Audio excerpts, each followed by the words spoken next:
Selamat pagi pemirsa. Pemecatan Patrick Kluivert dari kursi pelatih tim nasional Indonesia sudah sejak lama diprediksi akan terjadi saat Indonesia gagal melaju ke Piala Dunia 2026. Maka keputusan itu bukan sesuatu yang mengagetkan. Pemecatan pelatih karena gagal memenuhi ekspektasi pecinta sepak bola adalah hal lumrah. Ia adalah bentuk pertanggungjawaban. Pemirsa, inilah editorial Media Indonesia edisi hari ini Jumat 17 Oktober 2025 dengan tema Mimpi Piala Dunia Tetap Menyala bersama saya Leonard Samosir, dan Anda juga bisa menyatakan pendapat Anda nanti dengan menelepon nomor 021 583 99 100. Dan pemirsa, pagi ini telah hadir bersama saya anggota Dewan Redaksi Media Group Gaudensius Suhardi. Bang Gauden, selamat pagi. Selamat pagi. Sehat-sehat Bang? Sehat dan tetap bermimpi. Sehat dan tetap bermimpi. Pertanyaan besarnya Bang, mimpi Piala Dunia tetap menyala, judul editorial. Pertanyaannya kan begini Bang, mimpi itu kan sesuatu yang sebenarnya tidak nyata terjadi. Kita kalau tidur sempat mengingat mimpi, ketika kita bangun itu tidak nyata. Artinya apakah kemudian keinginan Indonesia untuk masuk Piala Dunia itu memang hanya akan berbentuk mimpi, apalagi setelah Kluivert akhirnya dipecat, atau seperti apa maksud editorial? Ya, sejauh ini kita baru punya mimpi, belum bisa direalisasikan. Kita mengimpor banyak sekali pemain, 47 orang, pelatih pun diimpor, tetap aja mimpi itu tidak tercapai. Sementara di negara lain yang berpenduduknya itu cuma 500.000, ngimpor juga sama seperti Indonesia, lolos malah. Negara mana tuh Bang? Itu di Afrika, negara kecil sekali. Oh, lalu yang membedakannya apa Bang? Kenapa sama-sama pakai naturalisasi, sama-sama pakai pemain pelatih asing, kok kita tidak lolos sementara yang lain bisa lolos? Ya, rupanya kita itu tidak menghargai proses itu ya. Ingin instan semuanya, tidak membangun kultur sepak bola yang sesungguhnya sudah hidup bersama dengan bangsa ini. Ya, kesalahan itu jangan pula hanya dilimpahkan kepada kepelatihan ya, tim pelatih gitu. Ya, pengurus juga harus memperlihatkan bentuk tanggung jawab. Ya, mundur juga lah. Mundur atau dimundurkan? Ya, harus mundur lah. itu kan kata kita yang emosional Bang. Kan sering dikatakan orang Indonesia suka sekali sepak bola, tapi dari sekian ratus juta yang suka sepak bola, yang benar-benar menendang bola itu sangat sedikit. Tapi komentar mereka luar biasa hebat. Apakah itu kemudian menjadi masalah juga? Kita akan bahas Bang Gauden sampai misalnya nilai editorial Media Indonesia untuk hari ini Jumat 17 Oktober 2025, Mimpi Piala Dunia Tetap Menyala.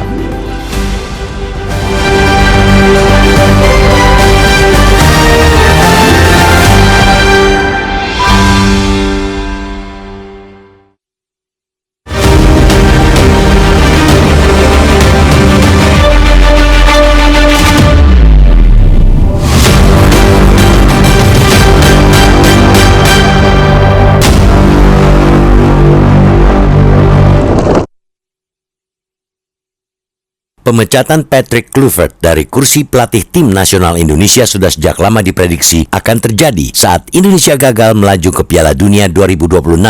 Maka keputusan itu bukan sesuatu yang mengagetkan. Pemecatan pelatih karena gagal memenuhi ekspektasi pecinta sepak bola ialah hal lumrah. Ia bentuk pertanggungjawaban. Lolos atau tidaknya Indonesia ke babak berikutnya memang menjadi tolak ukur yang sangat kasat mata. Federasi, penonton, pengamat dan media semua punya ekspektasi. Maka ketika hasilnya tidak sesuai, orang akan mencari sosok yang paling bertanggung jawab, dan itu jelas pelatih.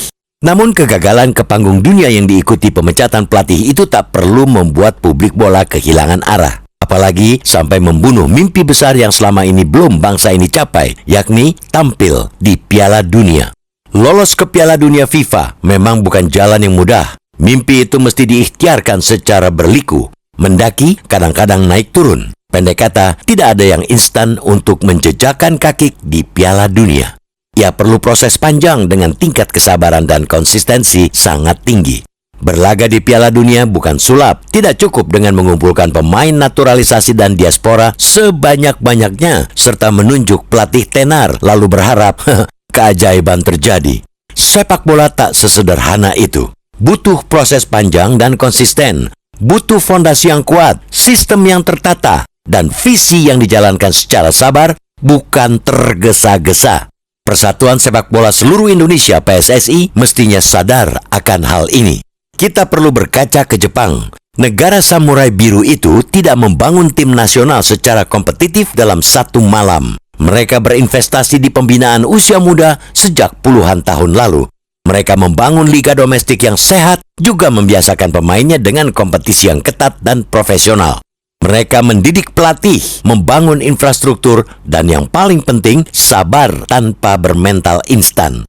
Dalam prosesnya, Jepang juga berkali-kali kalah dan terjungkal. Tapi, begitu jalan itu terbuka, tak ada yang bisa membendungnya. Sejak pertama kali masuk putaran final dunia tahun 1998, Jepang tak pernah absen masuk Piala Dunia sampai dengan Piala Dunia 2026 nanti. Negeri matahari terbit itu sangat paham akan pentingnya proses. Mereka sabar menyemai tunas-tunas muda secara berkesinambungan, lalu memanennya saat betul-betul sudah matang. Di titik ini, penting untuk kita ingatkan PSSI agar lebih memusatkan perhatian pada pembinaan pemain sejak dini. Jalan pintas memang kerap memberi hasil cepat, tapi setelah itu cepat hilang pula. Maka, sepak bola Indonesia harus dibangun dari akar yang kuat. Para pemain dan calon pemain mesti dibina, diberi panggung, dan dikembangkan secara sistematis. Itu akan membentuk mental yang lebih kuat, alih-alih membiasakan generasi sepak bola kita tumbuh dalam pola pikir instan. Harus ada keyakinan bahwa dengan pembinaan yang tepat, anak-anak Indonesia bisa bersaing di level dunia.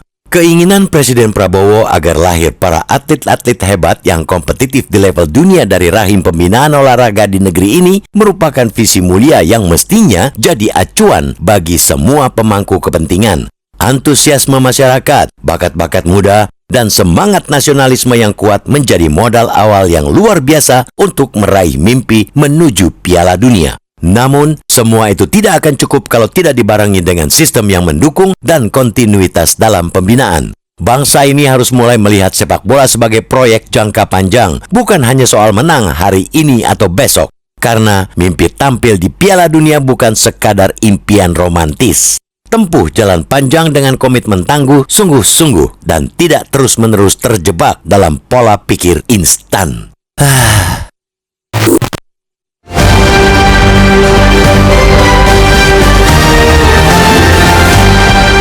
Di bagian berikut Anda bisa ikut menyatakan pendapat Anda, pemirsa. Untuk saat ini tetaplah bersama kami.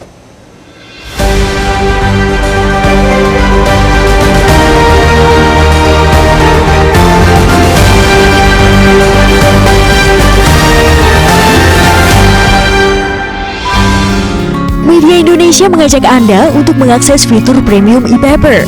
Dengan sajian konten berbasis intelektual dan meneguhkan kebangsaan, Media Indonesia tampil dengan lebih dinamis melalui e-paper Media Indonesia yang dapat Anda akses kapan saja, di mana saja. Caranya mudah, download aplikasi Media Indonesia di Android atau ketik link epaper.mediaindonesia.com atau bisa scan QR code pada layar kaca Anda. Klik tab e-paper di bagian samping layar tablet Anda. Daftarkan data diri, serta pilih paket berlangganan e-paper Media Indonesia sesuai dengan kebutuhan Anda. Nikmati juga bonus spesial tambahan 4 halaman rubrik fokus setiap hari. Semua bisa Anda dapatkan hanya di e-paper Media Indonesia. Untuk informasi lebih lanjut, hubungi customer service di nomor 0811 1201 2018 atau kunjungi media sosial @mediaindonesia. Media Indonesia, referensi bangsa. Terima kasih Anda masih bersama kami, pemirsa. Dan sekarang kita akan mendengarkan dulu Bang Godens tanggapan dari pemirsa Metro TV. Kali ini kita sudah terhubung dengan pemirsa Metro TV di Bekasi, Jawa Barat. Ada Pak Ondo Silitonga. Pak Ondo, selamat pagi. Selamat pagi Bung Leo, selamat pagi Bung Godensius. Selamat pagi Pak Ondo. Pak Ondo masih berharap atau bermimpi Piala Dunia kita bisa lolos, atau ya sudahlah lupakan saja? Bagaimana Pak? Ya kalau 2026 udah pasti gagal ya. Tapi saya masih berharap dan yakin 2030 kita bisa masuk. Dengan catatan, dengan syarat-syarat tertentu. bahwa jangan salah pilih pelatih lagi. Kalau salah pilih pelatih, jangan pelatihnya saja yang dipecat. Yang milih itu siapa? Itu harus bertanggung jawab. Jangan enak aja dia menyalahkan pelatih sendiri. Kan ente yang milih itu. Kita nggak yakin, tapi lu yakin gitu loh kan.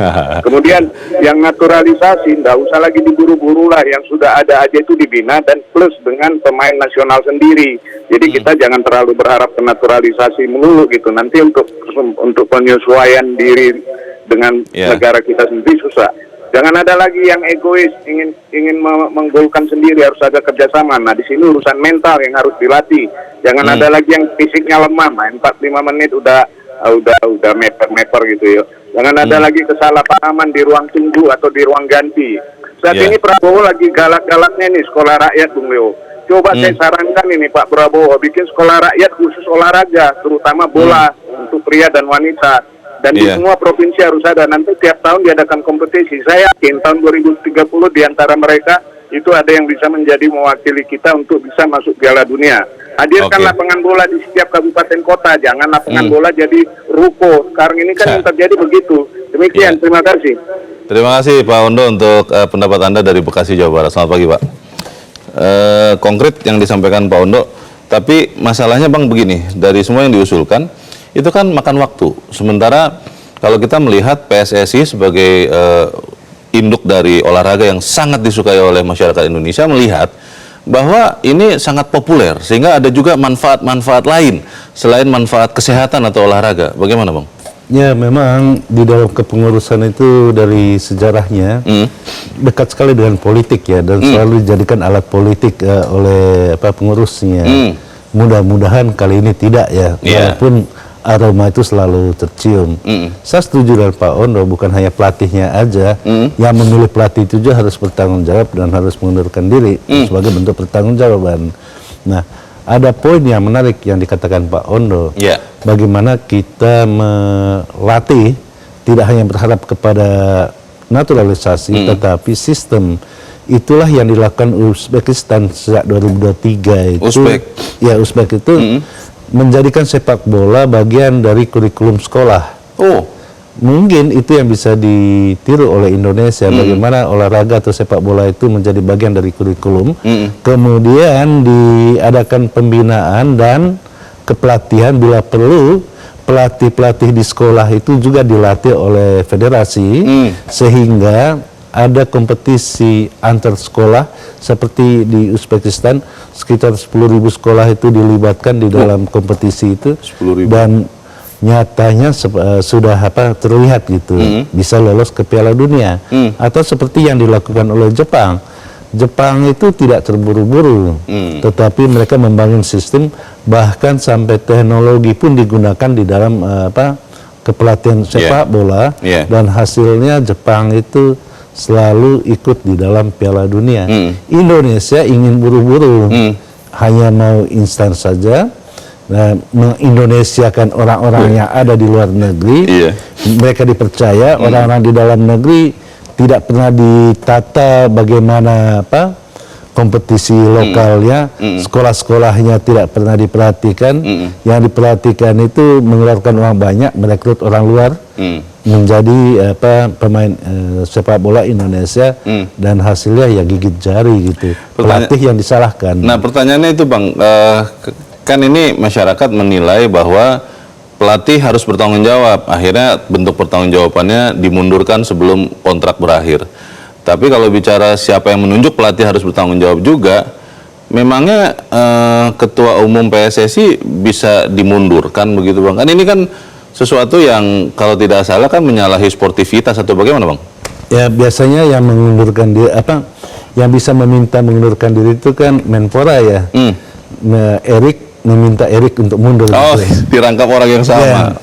Mungkin ini yang perlu dipikirkan ke depan, supaya kepelatihan sepak bola, pembinaan sepak bola, hubungan dengan pemerintah itu lebih bagus lagi gitu. Pertanyaannya Bang, kalaupun orang diganti, tapi kan kita tetap mau masuk Piala Dunia, kita tetap mau tim kita baik. Sekarang sudah ada tim naturalisasi, itu kan tidak murah juga pasti mendatangkannya. Siapa yang kemudian bisa memperbaiki keadaan ini? Apakah tadi usulan Pak Ondo sekolah rakyat itu dibuatlah beberapa itu khusus olahraga, lebih khusus lagi sepak bola. Harus presiden, Bang, atau bagaimana? Ya, saya kira Erick Thohir selaku Menpora punya program untuk itu ya. Dan Erick Thohir selaku ketua PSSI mestinya juga punya mimpi yang sama gitu. Bagaimana membangun kompetisi lokal itu sebagai basis rekrutmen pemain nasional, bukan mencari orang luar negeri gitu. Itu sih bisa ya untuk jangka pendek gitu. Ini kan sudah terjadi. Mestinya ke depan dengan pemain naturalisasi ini disertai dengan kompetisi lokal yang ketat, kita yakin kok 2030 itu bukan sebuah mimpi lagi. Sekarang ini memang masih mimpi kita untuk Piala Dunia. Gitu. Bagaimana mimpi itu direalisasikan, kita sangat berharap kepada Erick Thohir selaku Ketua Umum PSSI dan juga Erick Thohir sebagai Menteri Pemuda dan Olahraga. Walaupun mungkin di situ ada konflik nanti ya. Bang, pertanyaannya mah begini, ini kan kita sekarang bicara di 2025 17 Oktober, Bang. 2030 itu kan tinggal ya 5 tahun atau 4 tahun kurang, 5 tahun kurang. Waktunya tidak banyak. Memang masih bisa, Bang, kita membuat perubahan signifikan dalam waktu singkat kalau hanya pelatihnya saja yang berganti. Saat ini kan itu yang terjadi. Ya, Erick Thohir punya kemampuan itu, juga punya pengalaman di dalam sepak bola. Dia punya pernah memiliki, bahkan masih memiliki sejumlah klub di luar negeri gitu. Tentu dalam pada titik itu, pada perspektif itu, kita punya harapan dengan Erick Thohir. Mudah-mudahan bagaimana kita secara singkat membawa naturalisasi untuk menjadi pemain Indonesia. Harapan untuk 2030 itu bukan suatu yang kosong juga gitu. Dengan catatan kita tetap menuntut bagaimana pembinaan sepak bola di dalam negeri itu ditingkatkan, dan itu kewajiban federasi. Dan jangan lupa juga bagaimana teknologi itu dimasukkan di dalam sistem persepak bolaan Indonesia. Ada yang mengusulkan beberapa nama, Bang. Ini kalau kita bicara yang teknis ya, pengganti Kluivert. Ada yang mengusulkan asistennya, ada yang mengusulkan beberapa nama yang lain. Itu nanti sebaiknya dilakukan dengan terbuka, karena kan beberapa orang mengatakan kemarin waktu dari awal tuh dipilih kenapa sih Kluivert, atau memang bisa dilakukan lagi seperti ini dengan alasan supaya lebih cepat terpilih pelatih baru supaya 2030 kita masuk Piala Dunia. Tapi kita harus jeda dahulu, pemirsa, tetap bersama kami, Editorial Media Indonesia segera kembali.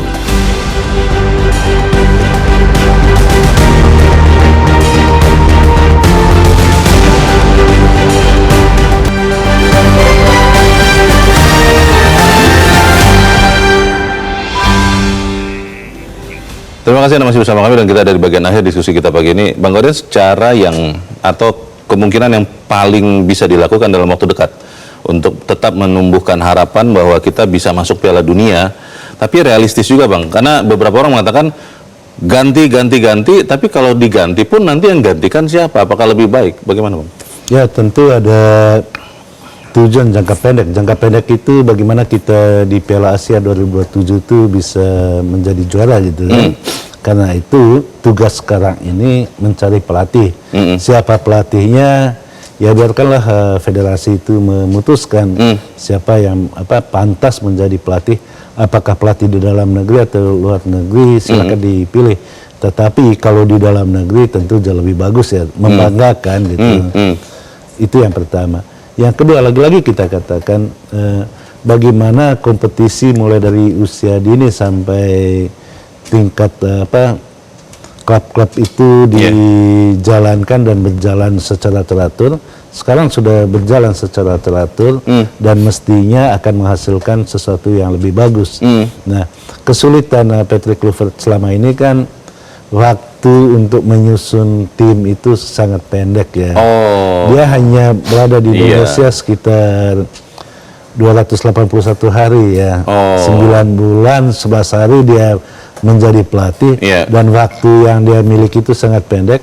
Sementara sebagian besar pemain itu kan berada di luar negeri. Mainnya juga di luar, terpencar-pencar ya. Untuk mengumpulkan mereka berada di Indonesia dan menyusun tim yang solid itu sangat pendek ya. Karena itu orang selalu berbicara sekarang kenapa bukan Sintayong aja ya? Oh, tapi kan katanya Sintayong juga punya isu Bang soal komunikasi katanya. Ya soal komunikasi itu isu itu sama saja gitu, siapapun pelatihnya. Tapi yang paling penting itu pelatih itu punya waktu yang cukup untuk menyusun timnya. Itu yang kesulitan yang dimiliki oleh Patrick Kluivert. Tetapi dia selain itu tentu melihat rekam jejak. Rekam jejak kepelatihan Kluivert ini tidak ada gitu ya. Oh. Tetapi tiba-tiba kok di Indonesia dipercaya, ini kan pertanyaan besar ya. Iya. Ketika dia gagal, orang mengatakan ya memang pantas gagal, tidak punya rekam jejak kepelatihan yang bagus. Tapi gitu. kan waktu jadi pemain sempat punya nama yang lumayan keren itu Bang. Menjadi pemain bagus, menjadi pelatih untuk tim muda bagus, untuk tim nasional itu belum punya gitu. Itu hal-hal yang berbeda begitu ya. Ya. Belum tentu sama begitu ya. Karena itu untuk pelatih yang akan datang itu carilah pelatih yang mumpuni. Bila perlu pelatih-pelatih di Eropa yang bagus-bagus itu dibawa ke sini, bukan pemain yang dibawa gitu. Bang, tapi kembali lagi kalau pemain naturalisasinya masih kebanyakan di luar Indonesia, kan waktu mereka berkumpul juga jadi sangat sedikit Bang untuk bertanding sebagai timnas. Ya disitulah kelihayan pelatih. Hampir semua pelatih tim nasional di negara manapun memiliki kesulitan yang sama gitu. Oke. Tetapi mereka mampu gitu kan, dengan materi pemain yang bagus gitu. Baik. Apakah sekarang materi pemainnya bagus? Ya jangan-jangan pemain lokal lebih bagus. Ya. Oke. Baik, kita harap nanti setelah kita bicara ini Bang, kita menemukan jawaban-jawaban yang jelas bahwa kemudian masuk ke Piala Dunia bukan hanya mimpi tapi menjadi kenyataan. Begitu ya Bang? Ya jangan merawat mimpi gitu. Oke. Jadikan itu sebagai realisasi. Baik, terima kasih Bang Godin sudah hadir di tempat ini. Selamat pagi Bang. Pagi ya. Pemirsa, semua itu tidak akan cukup kalau tidak dibarengi dengan sistem yang mendukung dan kontinu dalam membina. Bangsa ini harus mulai melihat sepak bola sebagai proyek jangka panjang, bukan hanya soal menang hari ini atau besok. Karena mimpi tampil di Piala Dunia bukan sekedar impian romantis. Tempuh jalan panjang, komitmen sungguh-sungguh, dan tidak terus-menerus terjebak dalam pola pikir instan. Saya, Leonard Samosi, berterima kasih. Anda sudah menyimak editorial Media Indonesia pagi ini. Terus jaga kesehatan Anda, terus jaga nurani Anda. Selamat pagi, sampai jumpa.